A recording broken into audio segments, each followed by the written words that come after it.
Assalamualaikum warahmatullahi wabarakatuh.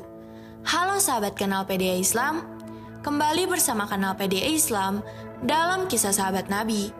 Dan kali ini saya akan menceritakan kisah sekapur siri tentang sejarah militer Arab Islam yang mungkin teman-teman belum ketahui. Orang Arab Islam memiliki andil besar dalam perkembangan ilmu perang. Bahkan bisa jadi saham mereka di bidang ini lebih besar argumensinya dibanding bidang lainnya, termasuk bidang sastra dan ilmu pengetahuan.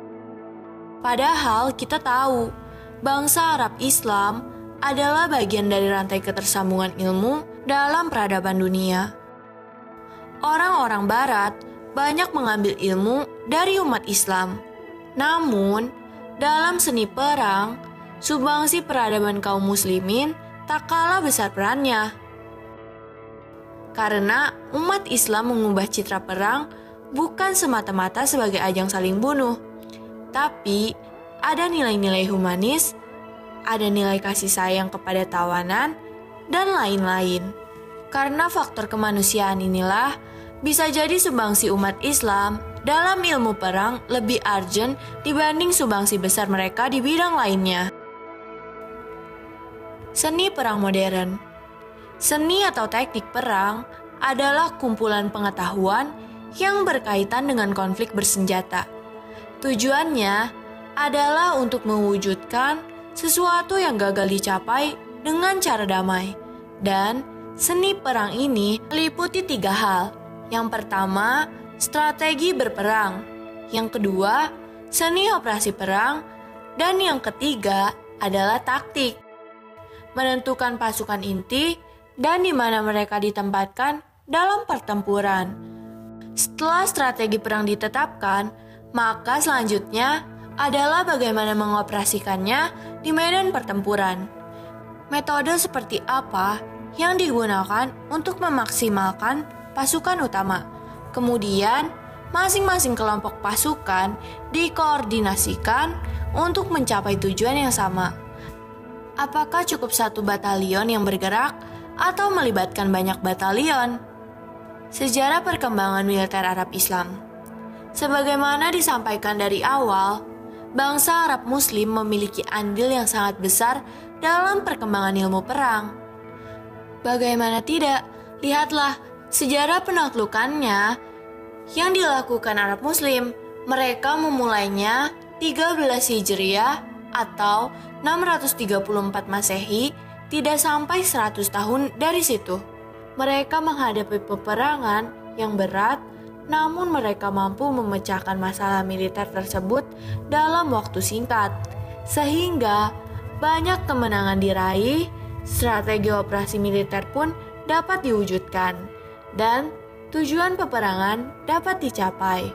Ada tahapan dan kebijakan yang detail dilakukan oleh para pemimpin Islam. Prinsipnya, jumlah pasukan itu penting, materi perang juga menentukan hasil, tapi para pemimpin Islam tidak meletakkan hal ini sebagai segala-galanya. Rasulullah SAW memanfaatkan kemampuan militeristik masyarakat di zamannya dalam setiap peperangan beliau.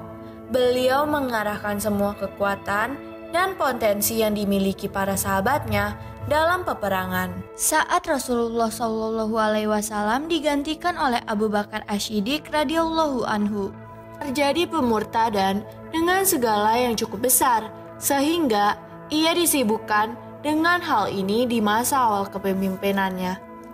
Abu Bakar mengarahkan segala kemampuan militernya untuk menempas gerakan murtad itu, hingga pemberontakan mereka berhasil dipadamkan. Di antara mereka ada yang kembali memeluk Islam, dan di antara mereka ada yang terbunuh dalam peperangan.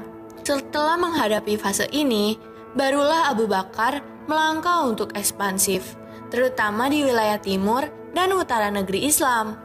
Abu Bakar belum membentuk angkatan perang. Ia mengajak masyarakat yang memiliki kemampuan berperang untuk turut serta berperang. Di zaman Umar, barulah ia mengizinkan orang-orang yang pernah murtad untuk turut berjihad.